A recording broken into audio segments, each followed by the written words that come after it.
ইউসুফ আলাইহিস সালাতু ওয়াস সালাম বছরের পর বছর নির্যাতিত হয়ে পরীক্ষা দিয়েছেন আল্লাহর কাছে। কোথায় ছিল একজন বালক? সেই বালককে যেখানে বিক্রি করা হলো মিশরে, সেই বালককেই আল্লাহ তাআলা পরীক্ষার মাধ্যমে পুরা মিশরের রাজত্ব দান করেছেন। আল্লাহু আকবার বলেন। তাহলে সবকিছুর মালিক কে? আল্লাহ তাআলা পরীক্ষা করবেন, আমাদেরকে পরীক্ষা করবেন, আপনাদেরকে পরীক্ষা করবেন। পরীক্ষা ব্যতীত কেউ কৃতকার্য হতে পারে না। যারা লেখাপড়া করে তাদের পরীক্ষা আছে না? পরীক্ষা যদি না দেয় ওইটা কোনো ছাত্র না। যে পরীক্ষা দিল, পরীক্ষার ফলাফলে যদি আপনার 5 নাম্বার আসে তবে আপনি সফল হয়েছেন। আর সফল হওয়ার কারণে সমস্ত শিক্ষা প্রতিষ্ঠানের স্টাফ সহ পাড়া প্রতিবেশী সমাজে রাষ্ট্রে আপনার সুনাম সুখ্যাতি অর্জন হয় পরীক্ষাতে আপনি যখন ফলাফল ভালো করে। আর যদি অকৃতকার্য হয়ে যান সবাই আপনাকে নিন্দার চোখে দেখে। আল্লাহু আল্লাহু আল্লাহু আল্লাহ আল্লাহু আল্লাহু আল্লাহু আল্লাহ। আল্লাহ বেইনসাফি করেন না, ইনসাফ করেন। ঘোষণাকার আল্লাহ। তো আল্লাহ তাআলা পরীক্ষা করবেন, সবাইকে একরকম পরীক্ষা করবেন না। নবী রাসূলদেরকে যেভাবে পরীক্ষা করেছিলেন ওই পরীক্ষা আপনার উম্মতদেরকে করেন না। সুবহানাল্লাহ। ইব্রাহিম নবীকে আল্লাহ তাআলা পরীক্ষা করেছেন। জ্বলন্ত আগুনের অগ্নিকুণ্ডের ভিতরে ইব্রাহিমকে ফেলায় দিয়েছে। নমরুদ বিশাল আয়োজন করে হযরত ইব্রাহিম নবীকে আগুনের স্ফুলিঙ্গ এক বিশাল কুয়ার ভিতরে যখন ফেলে দিল,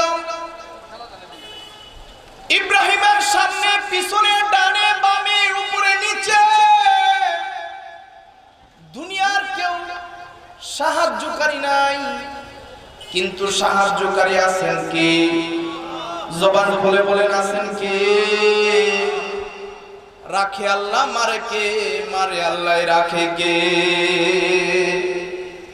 আল্লাহ যদি কাউকে মারতে চায়, জাহান্নামের ভিতরে পড়ে গেছে ওই বান্দাকে আল্লাহ যদি মাফ করতে চায়, হাসরের ময়দানে আল্লাহ তাআলা এমন কিছু ফয়সালা করবেন যাদের নসিবে জাহান্নাম অবধারিত হয়ে গেছে, জাহান্নামের ভিতরে নিক্ষিপ্ত হয়েছে। আল্লাহ পাক তার উপর দয়া হয়েছে। আল্লাহ পাক ফেরেশতাদেরকে বলবে, ও ফেরেশতারা, এদেরকে জাহান্নাম থেকে উঠায় জান্নাতে দান। দিবেন কে? আল্লাহ। তো আল্লাহ তাআলা মানুষদেরকে পরীক্ষা করবেন। সবার পরীক্ষা একরকম হবে না। নবীদের পরীক্ষা যেরকম হয়েছিল নবীর উম্মতের পরীক্ষা ওরকম না। একজন আলেমের পরীক্ষা যেরকম একজন সাধারণ মুসল্লির পরীক্ষা আল্লাহর দরবারে ওইরকম না। মর্যাদা অনুযায়ী আপনার পরীক্ষা করবেন কে? জবান খুলে বলেন কে? ইব্রাহিমকে পরীক্ষা করেছেন আল্লাহ আগুনে ফেলাইয়া। হযরত মুসা আলাইহিস সালামকে পরীক্ষা করেছেন আল্লাহ নমরুদের বিপক্ষে বিজয় দান করেছেন আল্লাহ তাআলা। হযরত ইব্রাহিমকে ফেরাউনের বিপক্ষে বিজয় দান করেছেন হযরত মুসা কালিমুল্লাহকে। আবু জেহেল, উতবা, সাইবা এরকম কাফেরদের বিপক্ষে বিজয় দান করেছেন আমাদের নবীকে।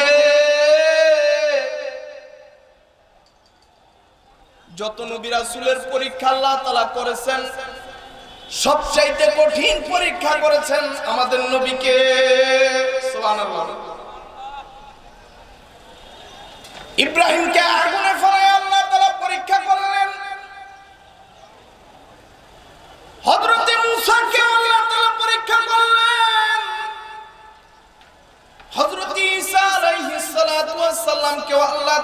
পরীক্ষা করলেন।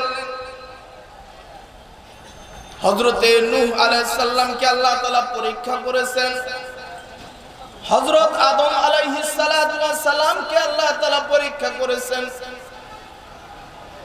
হযরতে শীশ আলাইহিস সালাতু ওয়াস সালামকে আল্লাহ তাআলা পরীক্ষা করেছেন। হযরতে সালেহ আলাইহিস সালামকে আল্লাহ তাআলা পরীক্ষা করেছেন। যত পয়গম্বর আসছেন তাদেরকে পরীক্ষা করেছেন কে? আল্লাহ। পরীক্ষায় পাশ করেছে তো আল্লাহ তাআলা নবুয়ত দিয়ে দিয়েছে। মুসাকে আল্লাহ তাআলা পরীক্ষা করলেন, পরীক্ষায় পাশ করেছে। হযরত মুসাকে আল্লাহ তাআলা তাওরাত কিতাব দান করলেন। হযরতে ঈসা নবী পরীক্ষায় পাশ করলেন। আল্লাহর পক্ষ থেকে হযরত ঈসার উপর পরীক্ষা। হযরত ঈসা পরীক্ষায় পাশ করলেন। আল্লাহ তাআলা হযরত ঈসাকে ইনজিল কিতাব দান করলেন। সরকার তো আলম নবী, বিশ্ব নবী, যেহেতু সমস্ত নবীদের নবী, তাহলে তার পরীক্ষাটাও হবে সবচাইতে কঠিন। ঠিক না ঠিক বলেন? এজন্য আল্লাহ তাআলা তায়েফের ময়দানে নবীর দাঁত মুবারক নিলেন, তায়েফের ময়দানে রক্ত নিলেন। নামাজে দাঁড়াইছে, উটের ভুঁড়ি কাঁধের মধ্যে ঢাইলা দিছে। কখনো কখনো পাথরের আঘাত, আল্লাহর নবীর মাথা মুবারক থেকে রক্ত বের হয়ে গেছে। লোহার শিকল আল্লাহর নবীর মাথায় ঢুকেছে। অসহ্য যন্ত্রণায় আল্লাহর নবী তখনও নিরাশ হন নাই। যেহেতু নবীর উপরে সবচাইতে বড় কঠিন পরীক্ষা নিবেন আল্লাহ, কারণ সমস্ত নবীদের নবী বিশ্ব নবী সাল্লাল্লাহু আলাইহি ওয়াসাল্লাম, এজন্য তাকে কঠিন পরীক্ষা করলেন। এই কঠিন পরীক্ষায় আল্লাহর নবী নিরাশ হন নাই। এজন্য আল্লাহর পক্ষ থেকে সবচেয়ে মর্যাদাবান ব্যক্তি হলো একমাত্র আমাদের নবী। সুবহানাল্লাহ বলে, সেই নবীর উম্মত হলাম আমরা। এই তো হলো নবীদের পরীক্ষা, কিছু আলামত। এক এক নবীকে আল্লাহ পাক এক এক ভাবে পরীক্ষা করছে।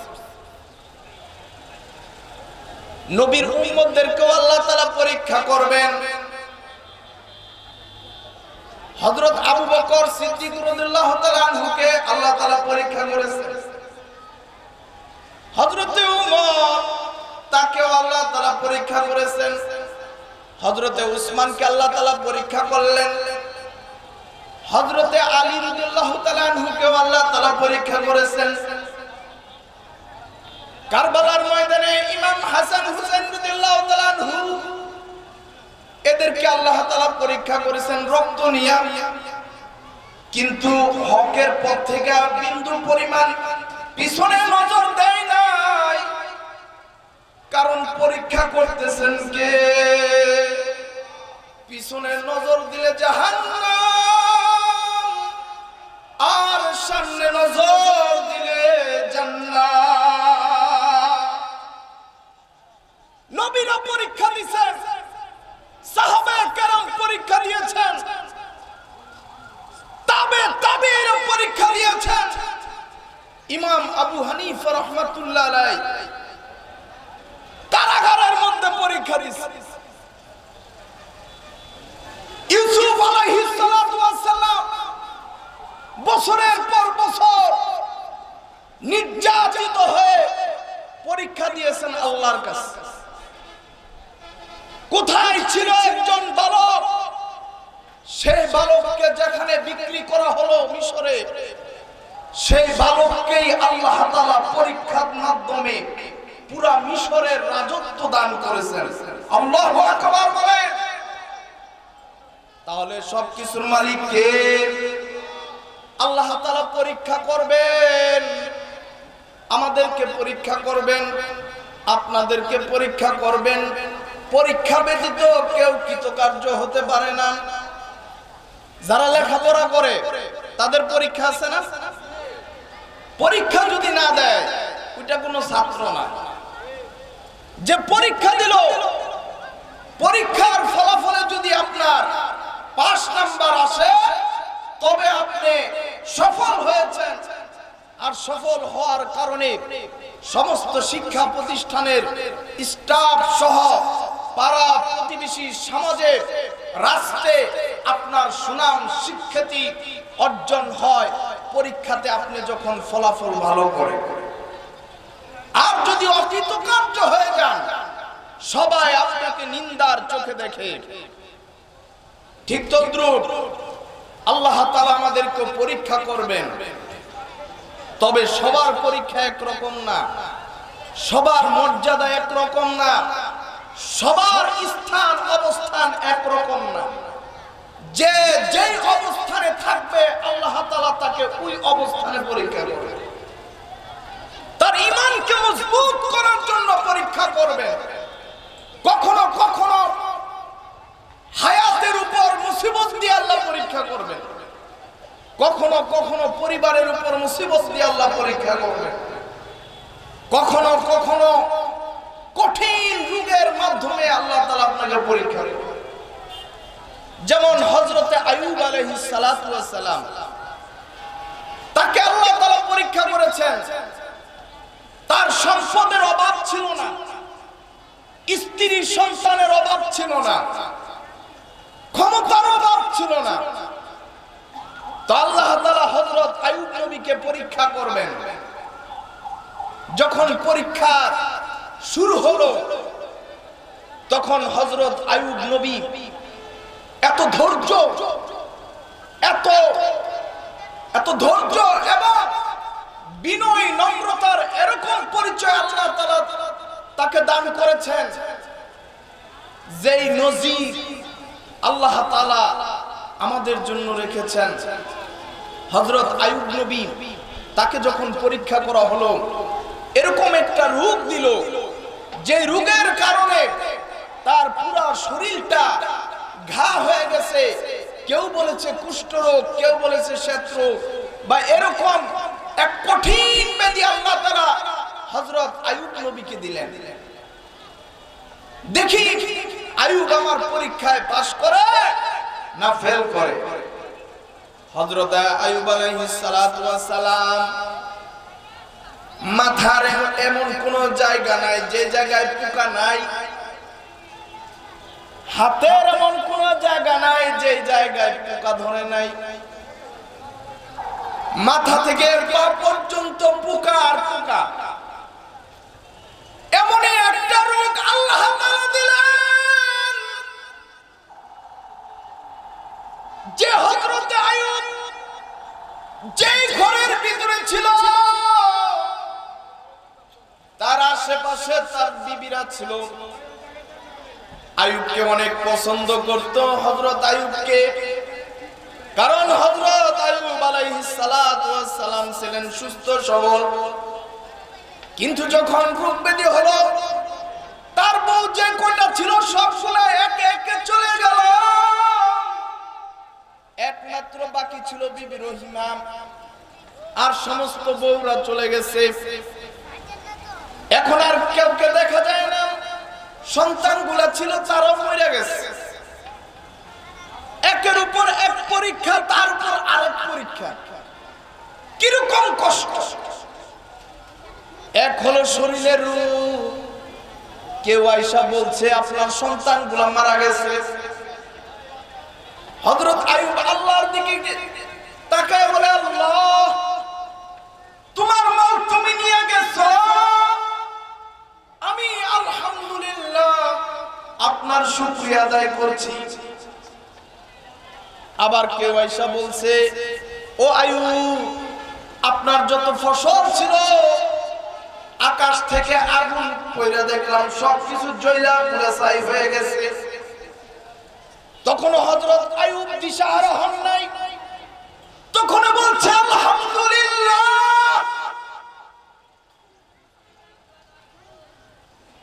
আবার হযরত আইয়ুব যখন কঠিন পীড়ায় রোগে যখন আক্রান্ত, তখনও আল্লাহর তাসবিহ পড়তেছে জবান দিয়া, আল্লাহ আল্লাহ আল্লাহ। হাতের মাধ্যমে এরকম পোকা কিছুদিন আগে আপনার শেরপুরের থানা মোড়ে একজন পাগল লোক, যেই লোকটা এখান থেকে এই পর্যন্ত গুস্ত পচে গেছে, পোকা হাঁটতেছে। তখন আমার মনে হলো হযরত আইয়ুব আলাইহিস সালাম, যে হযরত আইয়ুব আলাইহিস সালাম এর চাইতে তো কঠিন অবস্থা ছিল, ওই লোকের আশপাশে কেউ যায় না। তো হযরত আইয়ুব আলাইহিস সালামের রূপটা এতই কঠিন ছিল, এত দুর্গন্ধ ছিল যে মানুষ তার কাছে যাইতে ভয় পেত। সবাই এমনকি তার কাছ থেকে তো দূরে গেছে, অন্য মানুষদেরকেও তার কাছে যাইতে মানা করছে। যখন হযরতে আইয়ুবের মাথা থেকে পা পর্যন্ত পোকায় জর্জরিত, তখন হযরত আইয়ুব আল্লাহর শুকরিয়া আদায় করে আলহামদুলিল্লাহ। কিন্তু যখন সমস্ত পরীক্ষায় হযরত আইয়ুব যখন সফল হয়ে গেছে, এবার আরো কঠিন পরীক্ষা দিবে, দেখি আইয়ুব একটু দিশাহারা হয় নাকি। কারণ যে যেই মর্যাদার তাকে ওই মর্যাদার পরীক্ষা করেন আল্লাহ। কারণ হযরতে আইয়ুবকে এরকম মর্যাদা দান করবেন যেই মর্যাদার কারণে এই কঠিন পরীক্ষা হযরত আইয়ুবকে দিলেন। হযরতে আইয়ুব আলাইহিস সালাতু ওয়াস সালামের এমন কোন অঙ্গবাদ নাই যেখানে ঘা নাই, পোকা নাই। শেষ পর্যন্ত একটা জায়গা বাকি, ওই জায়গাটা হলো জিহ্বা। ওই জায়গাটার নাম কি?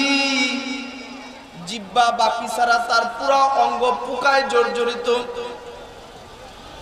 এবার আল্লাহ তাআলা হযরতে আইয়ুবের জিহ্বার ভিতরে যখন পোকা দিয়ে দিছে, হযরত আইয়ুব আলাইহিস সালাতু ওয়াস সালাম আল্লাহকে ডাক দিছে, আল্লাহ আমার রূপ দিছো, তোমার শুকরিয়া আলহামদুলিল্লাহ। কারণ আমি আপনার বান্দা, আমি আপনার নবী, আপনি আমার মালিক আল্লাহ। আপনি যা করেন বান্দার মঙ্গলের জন্যই করেন।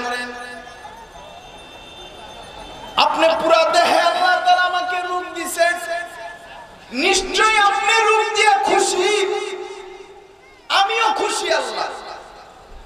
ওগো আল্লাহ, হাতের মধ্যে পোকা ধরছে, আমি আইয়ুব বলি নাই আল্লাহ আমার হাতের পোকাগুলো মাফ করে দাও। মাথার মধ্যে পোকা ধরছে, আল্লাহ বলি নাই মাথার পোকাগুলো ভালো করে দাও, মাথার ঘা ভালো করে দাও। অঙ্গ পতঙ্গের চিপায় চাপায় আল্লাহ তাআলা অসহ্য যন্ত্রণা, তখন আমি আইয়ুব আপনার পক্ষ থেকে নিরাশ হই না। ওগো আল্লাহ, একবারও বলি নাই যে আমার রূপটা তুমি ভালো করে দাও। কিন্তু আল্লাহ, যে জবান দিয়া তোমার জাতি নামের আল্লাহ তাআলা জিকির আমি হযরত আইয়ুব করি, ওই জিহ্বার মধ্যে পোকা দিও না আল্লাহ। কারণ এই জিহ্বা দিয়া মালিক আল্লাহ আমি তোমাকে ডাকি। এইটুক বলছো হযরত আইয়ুব, তারপরও বলেন নাই আমার রূপ ভালো করে দাও। কারণ ধৈর্যের পরীক্ষা, এর চাইতে কঠিন পরীক্ষা আসবে, যে পরীক্ষায় মুসলমানদেরকে ধৈর্য ধারণ করতে হবে। ঠিক না? ঠিক বলেন। বিজয় দান করবেন কে? আল্লাহ। আল্লাহ আমাদেরকে পরীক্ষা করবে। সূরাতুল বাকারার মধ্যে আল্লাহ বলেন, ওয়ালা নাবলুওয়ান্নাকুম বিশাইইন মিনাল খাউফি ওয়াল জু', ওয়ালা নাবলুওয়ান্নাকুম আমি অবশ্যই তোমাদেরকে পরীক্ষা করব, বিশাইইন মিনাল খাউফি কিছু ভয় দিয়া, কখনো কখনো ভয় দেখাইব। এই ভয়ে তুমি তোমার ঈমান বিক্রি করবা না ঈমান নিজের হেফাজতে রাখবা।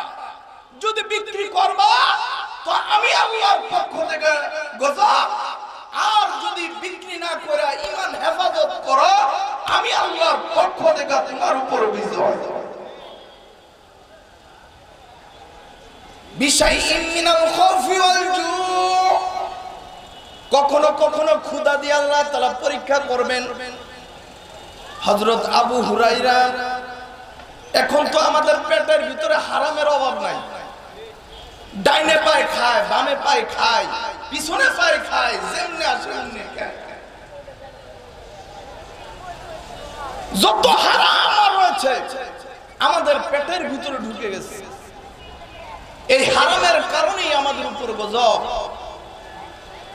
হারাম থেকে আমাদেরকে সরে আসতে হবে। সাহাবায়ে কেরাম ক্ষুধার যন্ত্রণায় বালির উপরে, মরুভূমির উপরে ছটফট ছটফট করতেছে। কেউ কেউ দেখা মনে করছে যে মিক্রি ব্যারাম হয়েছে। মিক্রি ব্যারাম করলে কাঁপাকাঁপি করে না? কাঁপাকাঁপি করে। তো এরকম কাঁপাকাঁপি করতেছে। কেউ কেউ যে বলে এই আবু হুরায়রার কি হয়েছে, কেউ বলে মিক্রি ব্যারাম হয়েছে, কেউ বলে অমুক অসুখ হয়েছে, কিন্তু কোনো অসুখ না, ক্ষুধার যন্ত্রণা। আল্লাহু আকবার। সাহাবায়ে কেরাম কত কষ্ট করেছে, তারপর হারাম ভক্ষণ করেন নাই।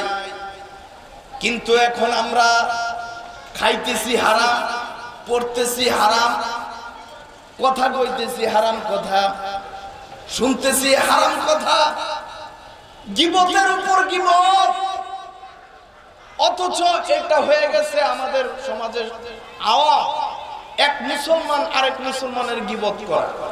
ঠিক না? ঠিক বলেন। আরে ভাই, আমরা তো ভাই, ভাইয়ের বন্ধন। আপনার মার পেটের যেমন ভাই আপনার কাছে যতটুকু আপন, একজন মুসলমান হিসেবে আরেক মুসলমানের ভাই ঠিক তদ্রূপ আপন।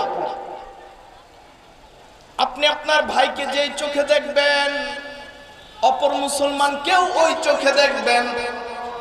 আল্লাহ পাক আমাদের সকলকে আমল করার তৌফিক দান করুন। আমিন। আসসালামু আলাইকুম।